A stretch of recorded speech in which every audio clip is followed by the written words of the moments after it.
This impeachment process is just a diversion of a much bigger problem, which is the flood control scam. Lahat tayo ninakawan dito eh. Kaya nga dapat ito ang inuuna nila. Inuuna nilang imbestigahan, inuuna nilang kasuhan. Opo.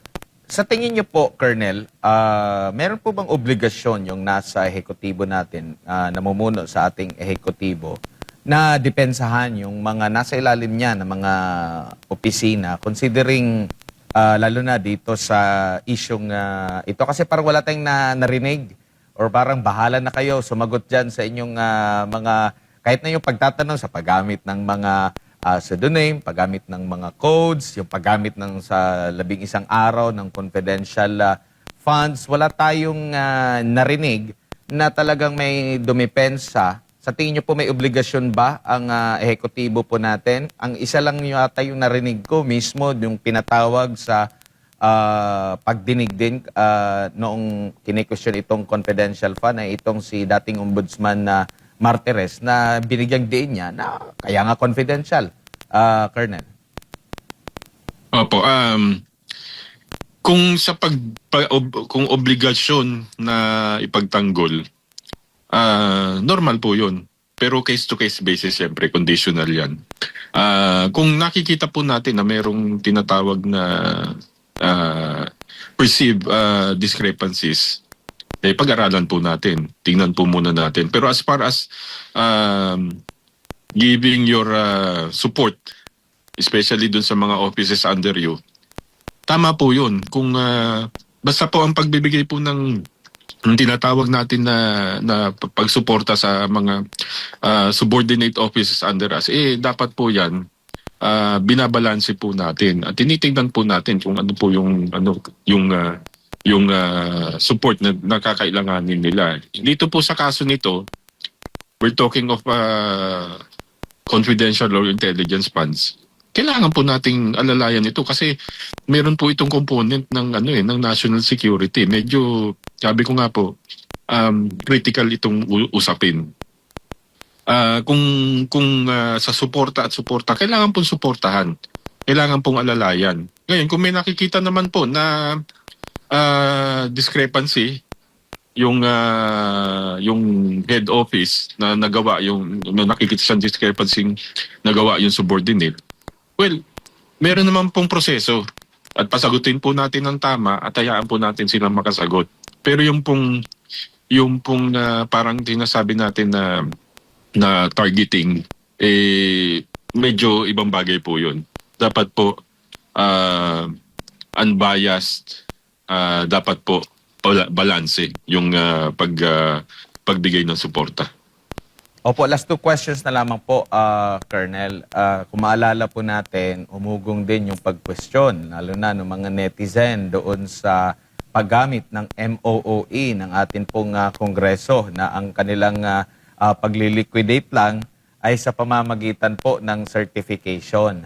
Now ngayon, naririnig natin, gaano sila kahigpit dito kay Vice President Sara Duterte. Ano naman po masasabi niyo po ukol dito sa sa usapin naman ng selective justice? Yun na, the exact words, selective justice. At saka, ako po, yung isang maidadagdag ko dyan, Admar, Jade, yung sinasabi natin na yung meron ka bang moral ascendancy to question yung utilization ng funds when you yourselves liquidation by certification. Parang yan gawin natin gawa ko ng analogy para ka bang parang meron kang binili sa tindahan. Tapos nung pinabili ka ng nanay mo, tapos sabi nung nanay mo, "Anak, asan yung listahan o yung resibo nung pinamili mo?" O sasabihin mo lang doon sa nanay mo, "Hindi, yung binigay mo, kasya yun, tama. Nag-abono pa nga ako eh." Sabihin mong ganun. Na, if you would put it in practice, parang ganun yung nangyayari eh. Wala silang, nawawala yung essence ng transparency.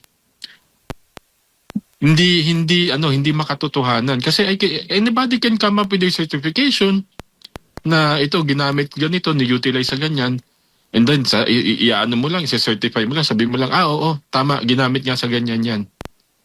O, nasan ngayon yung transparency? Tapos nakikita natin ito ngayon na kung busisiin nila, kung siyasatin nila yung ano,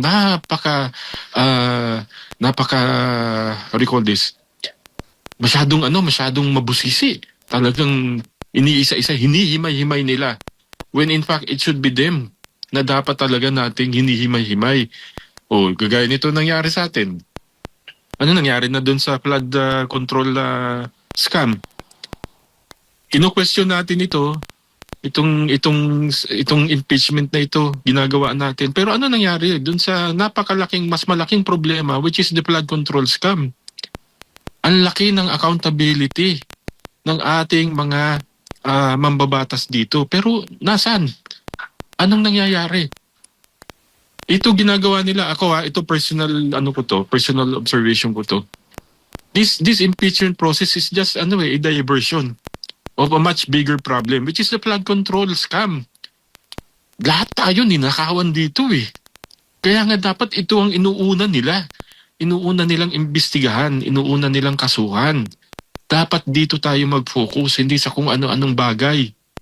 Hindi po comparing 125 million allegedly na misuse confidential funds to trillions and trillions of maletas of flood control scam. Ano po ba ang mas dapat natin bigyan ng atensyon? Opo. Bilang panghuli na lamang po, Colonel, ano na lang po ang maipapayo ninyo, mensahe ninyo sa ating mga kababayan na nanonood dito po sa impeachment court? Hindi po ito kagaya talaga ng regular court. Halo-halo po ito. Maaring, sabi nyo nga, may mga theatrics na nangyayari, may mga sariling opinion, may latagan ng mga propaganda. Paano po dapat itanggapin, i-treat, ano ang treatment, paano tanggapin ng mga kababayan natin yung mga information na naririnig at napapanood po nila, Colonel? Sabi nga nila, yun daw mga instant lawyers na tayo eh. Kaya yung mga nag-o-observe at nanonood. Pero tama po na dapat maging mapanuri tayo. We should not be taking everything hook, line, and sinker. Pag-aralan po natin yung pong mga nangyayari ngayon, especially itong impeachment process. Pag-aralan po natin, maging mapanuri po tayo. At buksan po natin yung ating isipan at pag-unawa sa mga pangyayari. At sa akin po, siguro, mas bigyan natin ng focus o atensyon yung mas malaking problema na dinadaanan ng ating sambayanan ngayon, which is yung flood control project.